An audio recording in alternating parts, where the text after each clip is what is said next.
மனிதர்கள் உங்களுக்கு செய்தியை கொண்டு வர்றாங்க, அந்த செய்தியை நீங்கள் எடுக்கிறீங்க, யார் ஒருவரையும் செய்தி எடுக்கிறீங்க. ஆனால் இப்போ உலகம் முழுவதும் என்ன நடக்குதுன்னா, செய்தியை விட்டுட்டாங்க, மனிதர்களை பிடிச்சிட்டாங்க. எங்கே பார்த்தாலும் மனிதர்களை பற்றிய சிலைகள், இல்லைன்னா சிலை வைக்கக்கூடாதுன்னு சில மனிதர்களை சொல்கிறாங்க. ஆனால் அவர்கள் மனிதர்களை தான் பிடித்திருக்கிறார்கள், செய்தியை விட்டுட்டாங்க அர்த்தம். அந்த அர்த்தத்தில் நம்ம பார்க்கணும். இப்போ தான் மனித சமுதாயத்துக்கு அது வழிகாட்டுதுன்னு அர்த்தம். அப்போ அந்த சமுதாயத்துக்கு அந்த செய்தி சொல்லப்படுது. அதுக்கப்புறம் செய்தி சொல்லக்கூடியவங்க எப்பயுமே இருந்துகிட்டே இருப்பாங்க. இறைவனுடைய செய்தி, அவருடைய செய்தி அல்ல. நீங்கள் இந்த மனிதரை சொல்லும்போது இறைவனை விட்டு விட்டீர்கள், இறை செய்தியை விட்டு விட்டீர்கள், வழிகாட்டலை விட்டு விட்டீர்கள், அந்த மனிதரை பிடித்து கொண்டீர்கள். ஒவ்வொரு சமுதாயமும் யாரும் ஒரு மனிதரை பிடித்து கொண்டிருக்கிறது. இன்னும் ஒருபடி மேலாக அவர்தான் கடவுள் என்று சொல்லக்கூடிய அளவுக்கு, எனக்கும் கடவுளுக்கும் இடையே அவர் இருக்கிறார், அவர்தான் பாலமாக இருக்கிறான்னு சொல்லக்கூடிய அளவுக்கு. ஆனால் யாரென்றே அவரை பற்றி நமக்கு தெரியாது. எல்லா காலங்களிலும் யாரை இன்று நாம் கொண்டாடுகின்றோமோ அவரை அவர் வாழ்ந்த காலத்தில் அந்த மக்கள் ஏற்றுக்கொள்ளவில்லை. அதற்கு முன்னர் வாழ்ந்த மனிதர்களை சொல்லிக் கொண்டிருந்தார்கள்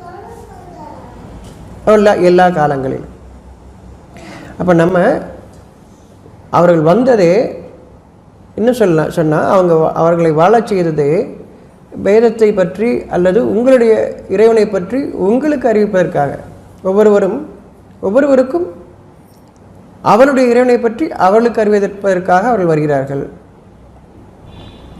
மனித சமுதாயம் இறைவன் பக்கம் திரும்பிவிடக்கூடாது, அதாவது உணர்வின் பக்கம் திரும்பிவிடக்கூடாது என்ற ஒரு கூட்டம் இருக்கிறது.